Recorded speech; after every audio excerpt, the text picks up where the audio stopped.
Desde hace algunas semanas estamos tratando el tema del arrebatamiento. Es posible que haya personas, ya sea aquí presentes o que nos están viendo por internet, quienes nunca han oído hablar acerca de este tema. Nosotros creemos que nuestro Señor Jesucristo ha de regresar a la tierra tal como lo prometió y esperamos con alegría su regreso. Cuando se habla de la segunda venida de Cristo, debemos establecer la diferencia entre cuando Él venga a buscar a su iglesia y cuando volverá definitivamente a la tierra en relación a la nación de Israel y al resto del mundo. Jesús volverá a buscar a su iglesia en el momento del arrebatamiento. En ese momento la iglesia o cuerpo de Cristo será levantada de la tierra para recibir al Señor en el aire. La iglesia será levantada en las nubes para encontrarse allí con su Salvador. Luego de un periodo de tiempo de 7 años, la iglesia descenderá otra vez a la tierra con Jesús, y esto es lo que se denomina su segunda venida. En esta oportunidad, Jesús volverá a la tierra en relación a la nación de Israel y al resto del mundo, pero no para los creyentes que conforman su iglesia, pues ellos ya han sido levantados de antemano, y esto es lo que se denomina arrebatamiento o rapto. El término arrebatamiento significa literalmente ser levantado o ser traspuesto a otro nivel. En el momento del arrebatamiento seremos levantados de esta tierra para recibir al Señor en el aire, con un cuerpo glorificado. La Biblia dice que nuestros cuerpos mortales serán transformados en un abrir y cerrar de ojos. Nuestros cuerpos mortales serán transformados en inmortales. Eso quiere decir que habremos de recibir cuerpos incorruptibles. Dicha transformación habrá de suceder en un instante, en el momento del arrebatamiento, y es la esperanza gloriosa de cada creyente. De allí, pues, el tema del arrebatamiento es muy amplio y de vital importancia para los creyentes.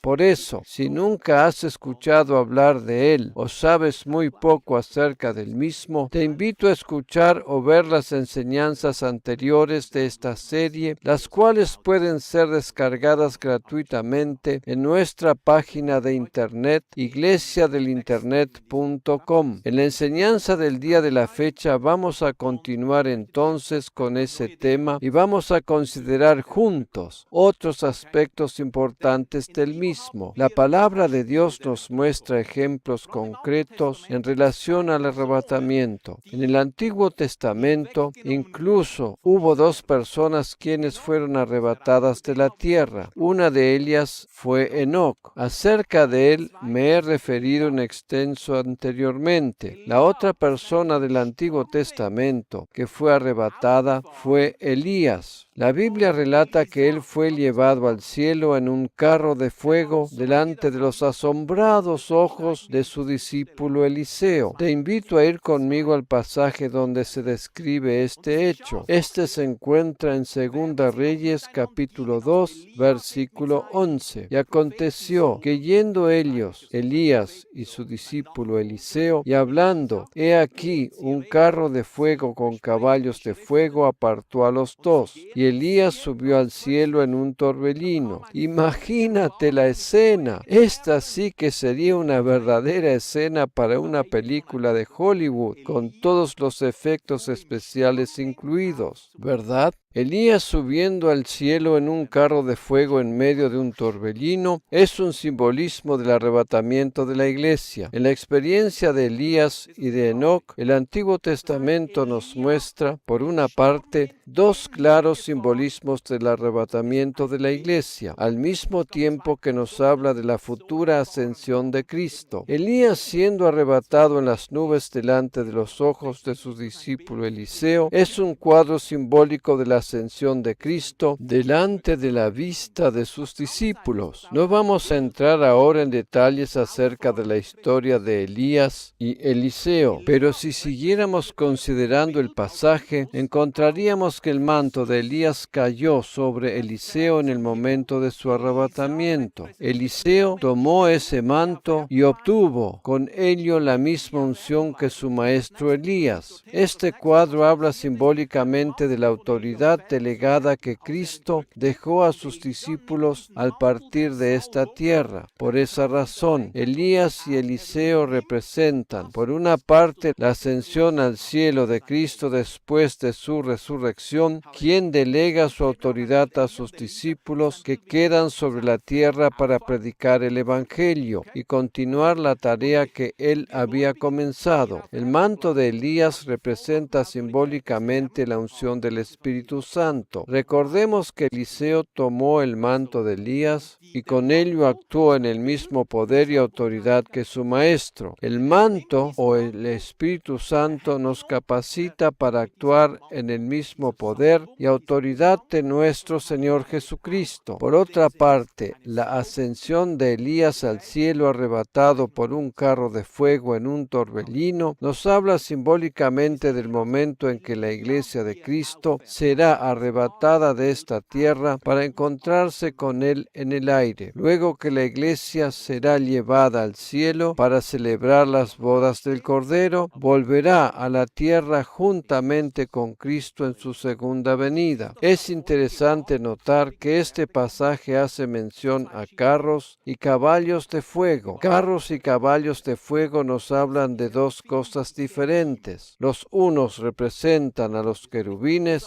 y los otros a los serafines. Los querubines y los serafines forman parte del máximo rango de la categoría angelical. Precisamente, el significado literal de la palabra serafín es candente y querubín se traduce también como carro. Estos carros de fuego, acerca de los cuales nos habla este pasaje, no son carros viejos que se han prendido fuego a causa de la mala combustión de sus motores y que por esa causa están próximos a dejar de funcionar. No, de ninguna manera. Estos imponentes carros de fuego son maravillosos seres celestiales que vinieron a buscar al profeta Elías. Este es un hermoso cuadro del futuro glorioso de la iglesia de Cristo cuando Él la venga a buscar en las nubes. La Biblia dice que cuando Cristo aparezca en las nubes para venir a buscar a los suyos, todos aquellos que estemos con vida seremos transformados en un abrir y cerrar de ojos y transportados así a su presencia. Volviendo al pasaje que estamos considerando, tenemos aquí dos personas: Elías, el profeta que fue arrebatado en el cielo, y Eliseo, su sucesor, aquí en la tierra. Eliseo pasó a tomar el lugar de Elías después de su arrebatamiento. ¿Qué es lo que hizo Eliseo después de la partida de Elías? Él volvió a Jericó, donde estaban los hijos de los profetas, los cuales no le creían que Elías hubiera sido arrebatado. Debido a esto, ellos decidieron salir a buscarlo, pero después de 3 días de búsqueda, volvieron sin haberlo podido hallar. Esto hizo que tuvieron que reconocer que lo que les decía Eliseo era verdad. De la misma manera sucederá cuando la iglesia de Cristo sea arrebatada de la tierra. Como es de suponer, el mundo se dedicará a buscar por todas partes a las personas desaparecidas, pero no habrá de encontrar a ninguno de los creyentes. Los 50 varones fuertes que buscaron a Elías por todas partes no le pudieron hallar, y a raíz de esto creyeron lo que les contaba Eliseo. Así sucederá con aquellos que buscarán a los creyentes desaparecidos, no les habrán de hallar, y en algún momento llegarán a darse cuenta que sucedió el arrebatamiento, de lo que seguramente habrán oído hablar y ahora fue una realidad. Es muy posible que alguna persona se dedique incluso a indagar en la Biblia acerca de lo sucedido y que a raíz de eso se llegue a dar cuenta que el arrebatamiento fue una realidad. Es oportuno notar que Eliseo, después de la partida de Elías, utilizando usando la autoridad delegada por él, representada en su manto, realizó inmediatamente varios milagros hasta el momento en que llegó a Betel. Al llegar a aquel lugar sucedió algo interesante. Veamos lo que dice en 2 Reyes 2, 23 y 24. Después subió Eliseo de allí a Betel, y subiendo por el camino salieron unos muchachos de la ciudad, y se burlaban de él, diciendo: Calvo, sube, calvo, sube. Y mirando él atrás, los vio, y los maldijo en el nombre de Jehová, en el nombre del Señor, y despedazaron de ellos a 42 muchachos. Terrible, ¿verdad? Pero debemos admitir que esto también está en la Biblia. Aquí es importante tener en cuenta algunas cosas. Primero y principal, el término muchachos en el idioma original hebreo no se refiere a niños pequeños e inocentes, sino a un grupo de jóvenes que se reúnen con el propósito específico de molestar y provocar desorden. Estos muchachos no son un grupo de niños pequeños, sino una turba que se dedica a perturbar,